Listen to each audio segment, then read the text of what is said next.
Oke. Assalamualaikum warahmatullahi wabarakatuh. Waalaikumsalam Waalaikumsalam warahmatullahi warahmatullahi wabarakatuh. wabarakatuh.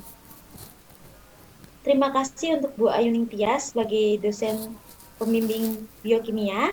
Terima kasih kepada teman-teman sekalian dan kepada kelompok 5. Kami akan mempresentasikan tentang siklus asam sitrat pada metabolisme karbohidrat, lipid, dan protein, dan kelainan pada metabolisme karbohidrat, lipid, dan protein sebagai akibat kelaparan dan definisi insulin, heme, darah, dan protein plasma.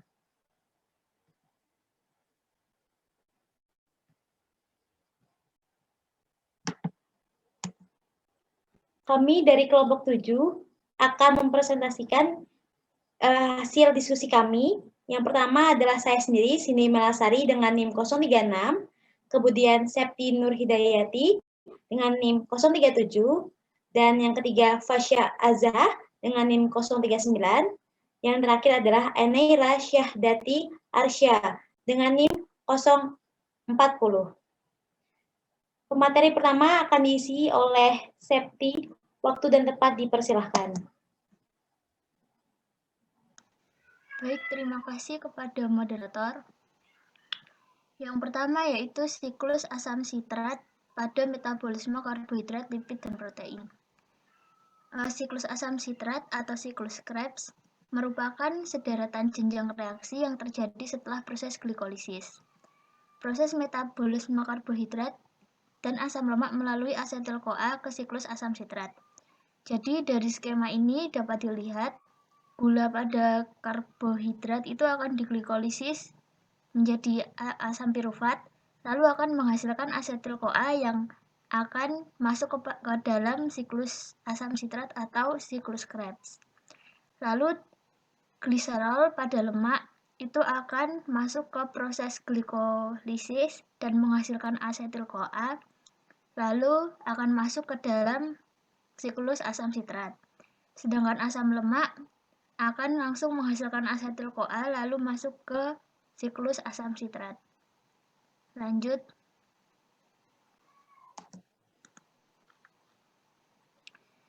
Selanjutnya yaitu proses metabolisme gliserol dari berbagai macam-macam lipid melalui jalan Embden-Reyl-Hooft ke siklus asam sitrat.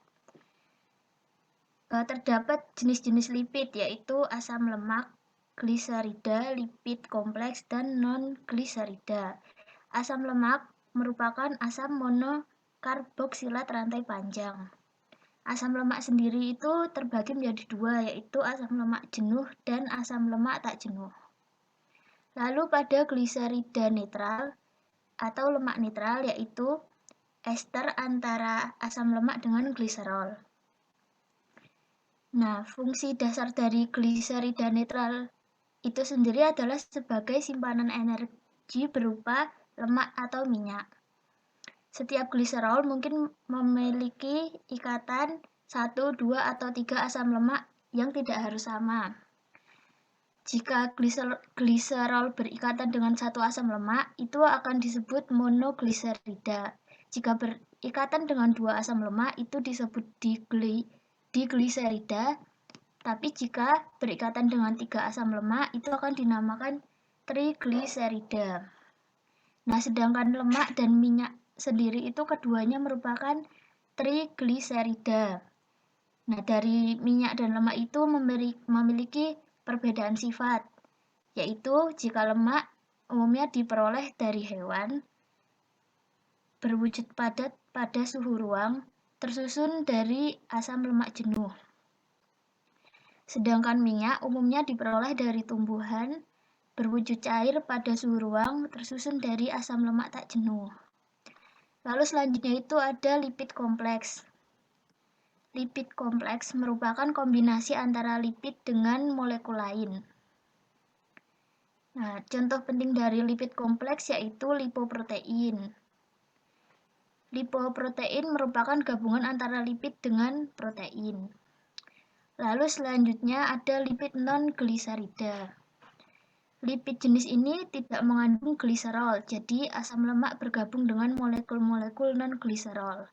Yang termasuk ke dalam jenis ini adalah sphingolipid, steroid, kolesterol, dan malam atau lilin. Lanjut.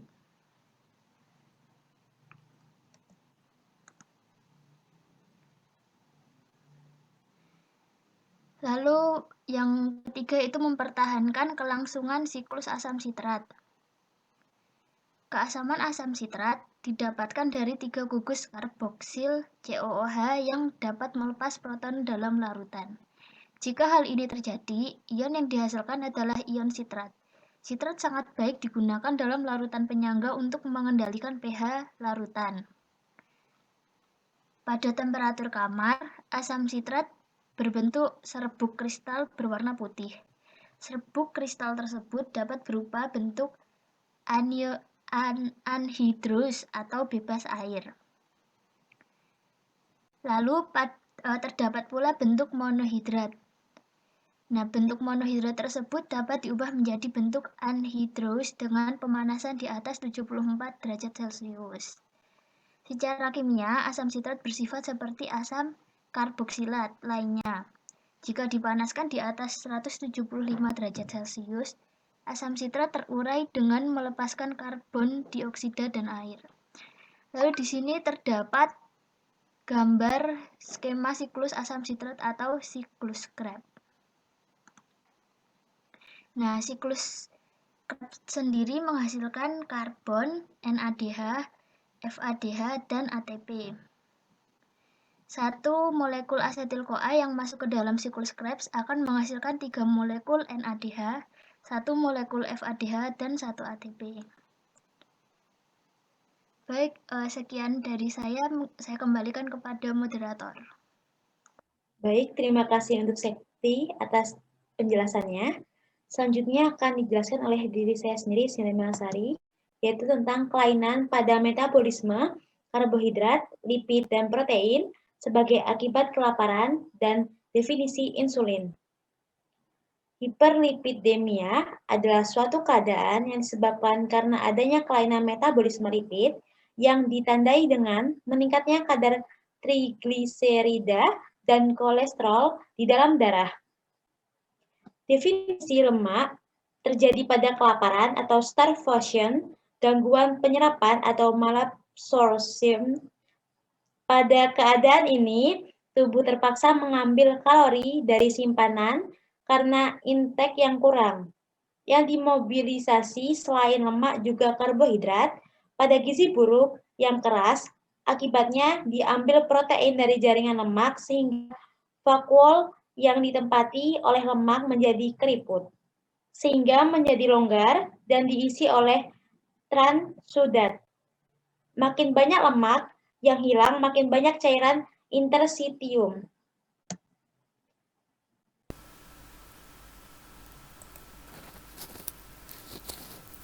Berikutnya adalah him. Pembentukan him. Struktur porfirin. Porfirin adalah senyawa siklik yang dibentuk oleh 4 cincin pirol. Masing-masing cincin dihubungkan oleh 4 jembatan metanil. Sifat khas porfirin adalah atom nitrogennya mampu mengikat ion logam. Contoh, him pada Hb mengikat Fe. Kedua, klorofil pada tumbuhan hijau mengikat Mg. Biosintesis him atau ferroporfirin. Biosintesis him dapat terjadi pada sebagian besar jaringan kecuali eritrosit dewasa yang tidak mempunyai mitokondria. Biosintesis him dapat dibagi menjadi 2 tahap, yaitu 1. Sintesis porfirin, 2. Sintesis him.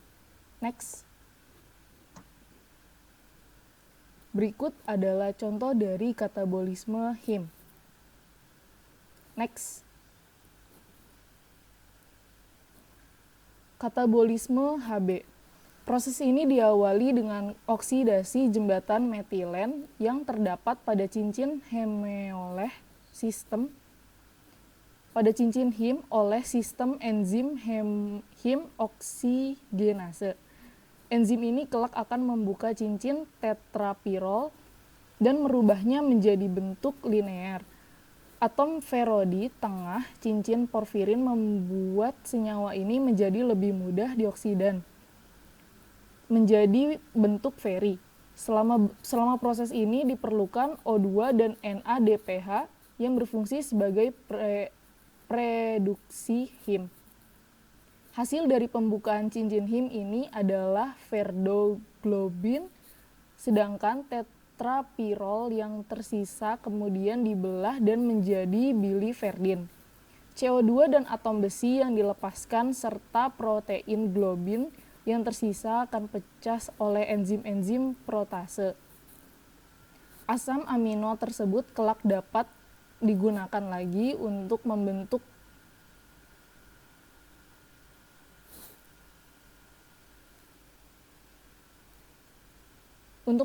protein ataupun dipecah lebih lanjut. Sedangkan besi yang dilepaskan akan disimpan dan menjadi cadangan besi utuh. Berikutnya, ikterus. Ikterus adalah suatu pewarnaan kuning di kulit, konjungtiva dan mukosa yang terjadi karena meningkatnya kadar bilirubin dalam darah. Ikterus adalah warna kuning pada kulit, konjungtiva dan selaput akibat penumpukan bilirubin. Gejala utamanya adalah kuning di kulit, konjungtiva dan mukosa. Next. Berikutnya adalah porfiria. Porfiria adalah sekelompok penyakit yang disebabkan oleh proses pembentukan him yang tidak sempurna. Him itu sendiri merupakan bagian dari hemoglobin, yaitu protein di dalam sel darah merah yang membuat oksigen dari paru-paru ke seluruh tubuh.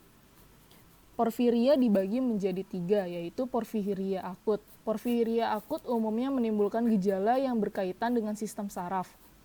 Gejala dapat muncul seketika dan sangat parah, bertahan selama beberapa minggu dan meningkat secara bertahap setelah serangan pertama.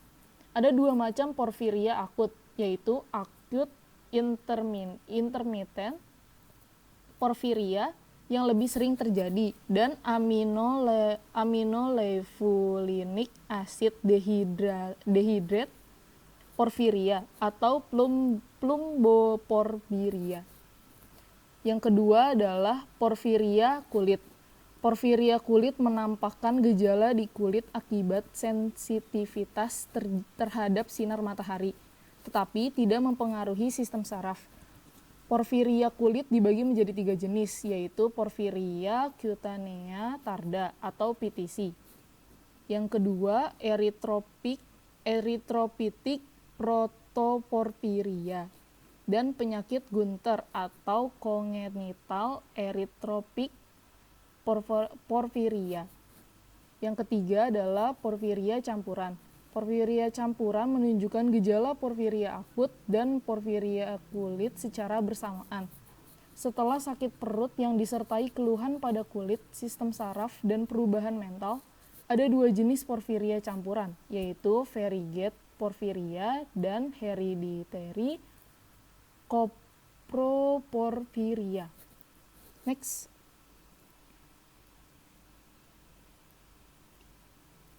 Terima kasih, saya kembalikan kepada moderator. Baik, terima kasih Mbak Faisya.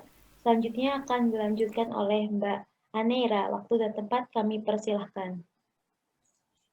Terima kasih moderator. Saya di sini akan menjelaskan tentang darah. Yang pertama, macam-macam darah, yaitu eritrosit atau sel darah merah. Dengan ciri-ciri bentuk sel darah merah yakni bulat pipih, yang bagian tengahnya cekung atau bikonkav. Yang kedua, sel darah merah tidak memiliki inti sel. Yang ketiga, berwarna merah karena mengandung hemoglobin. Dan yang keempat, umur sel darah merah kurang lebih 120 hari. Kemudian, fungsi sel darah merah, yaitu yang pertama mengantarkan oksigen ke seluruh tubuh. Penentuan golongan darah, menjaga sistem kekebalan tubuh atau antibodi, dan pelebaran pembuluh darah. Next.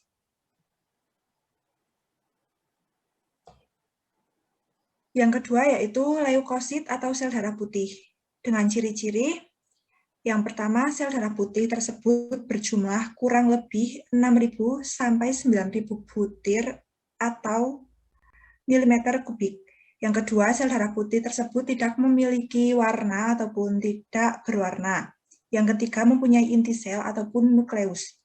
Yang keempat, memiliki bentuk yang banyak atau juga dapat dikatakan bentuknya tidak beraturan. Yang kelima, dapat juga berubah bentuk. Dilihat dalam mikroskop cahaya, maka sel darah putih dapat dibedakan menjadi dua, yaitu granulosit dan yang kedua agranulosit. Next. Fungsi leukosit yang pertama yaitu defensif, yang kedua reparatif atau memperbaiki jaringan yang rusak yang dilakukan oleh basofil. Yang ketiga, berfungsi menjaga kekebalan tubuh sehingga tidak mudah terserang penyakit. Yang keempat, melindungi badan dari serangan mikroorganisme pada jenis sel darah putih, granulosit, dan monosit. Yang keempat, mengepung darah yang sedang terkena cedera atau infeksi. Dan seterusnya. Next. Macam darah yang ketiga yaitu trombosit dengan ciri-ciri sebelumnya yaitu trombosit membuat sekitar 20% dari sel-sel darah merah yang diproduksi di dalam sumsum tulang ketika megakariosit sel besar dalam sumsum tulang fragmen. Sebuah hitungan normal adalah antara 150.000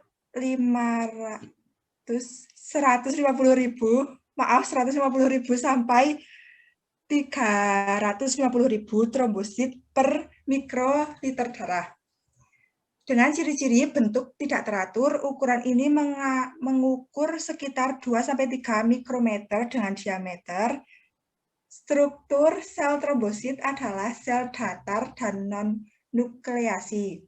Yang keempat, formasi pembentukan trombosit disebut tromboisis. Dan yang terakhir, masa hidup trombosit sekitar 7-9 hari. Fungsi trombosit yaitu membuat pengerutan pada pembuluh darah yang luka, 2 kegiatan trombosit, ketiga kegiatan pembekuan darah. Next. Proses pembekuan darah. Proses pembekuan darah atau hemastosis ini mencakup juga proses koagulasi yang melibatkan pembuluh darah, agresi trombosit, serta beberapa protein plasma yang mampu membekukan darah dan melarutkan bekuan darah. Di dalam proses hemastosis sendiri terdapat 3 fase di dalamnya seperti berikut. Yang pertama yaitu akan terjadi pada proses pembekuan darah manusia, pembekuan agregat pada trombosit sehingga menghentikan proses pendarahan sementara.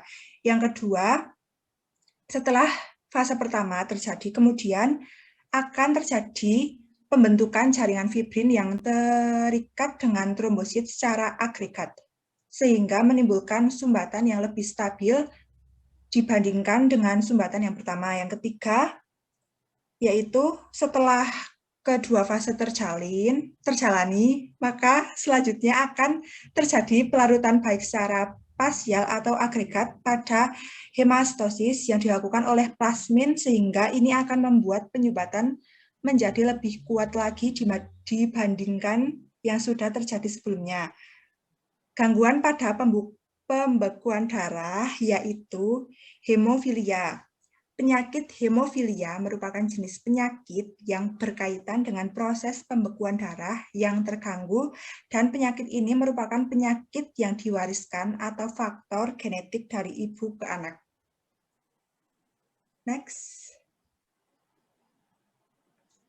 Sekian dari saya, terima kasih.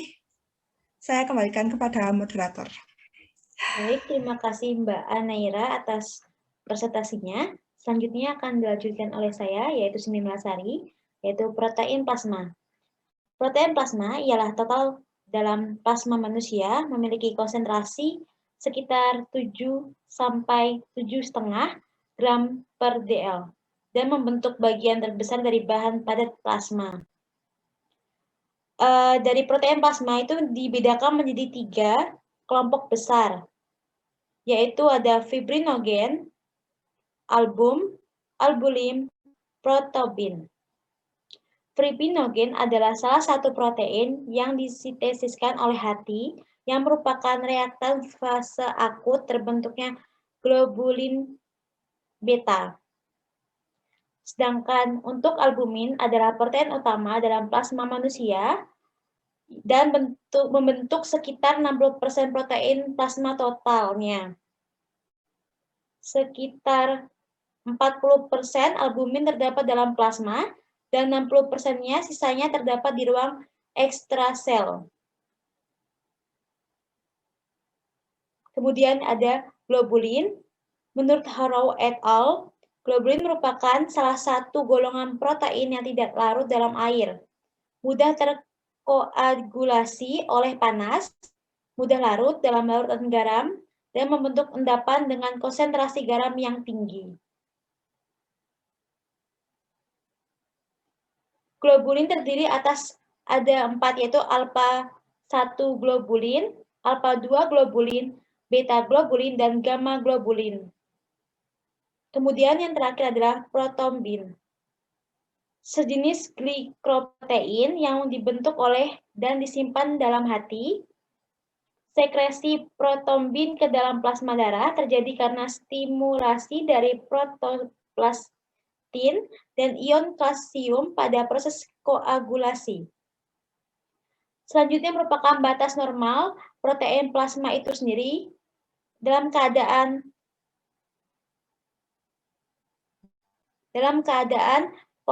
patologik, yaitu di sini bisa dilihat protein darah serum albumin sekitar 3,5 sampai 5, yaitu 60%. Kegunaannya memelihara tekanan osmosis dan pengusung molekul lainnya. Kemudian imunoglobin yang levelnya 1 sampai 1,5, yaitu 18%, membentuk sistem kekebalan tubuh. Kemudian fibrinogen 0,2 sampai 0,45, 4%, kegunaannya untuk koagulasi darah. Dan yang terakhir yaitu protein wewenang yang sekitar 1% saja kurang lebih untuk mengatur ekspresi genetik. Cukup sekian dari kelompok kami. Mohon maaf apabila ada salah dalam menyampaikan hasil diskusi kami. Terima kasih atas waktunya. Jika teman-teman ada pertanyaan, bisa ditulis di dalam kolom pertanyaan yang ada di kolom komentar. Terima kasih. Wassalamualaikum warahmatullahi wabarakatuh. Waalaikumsalam warahmatullahi wabarakatuh. Assalamualaikum.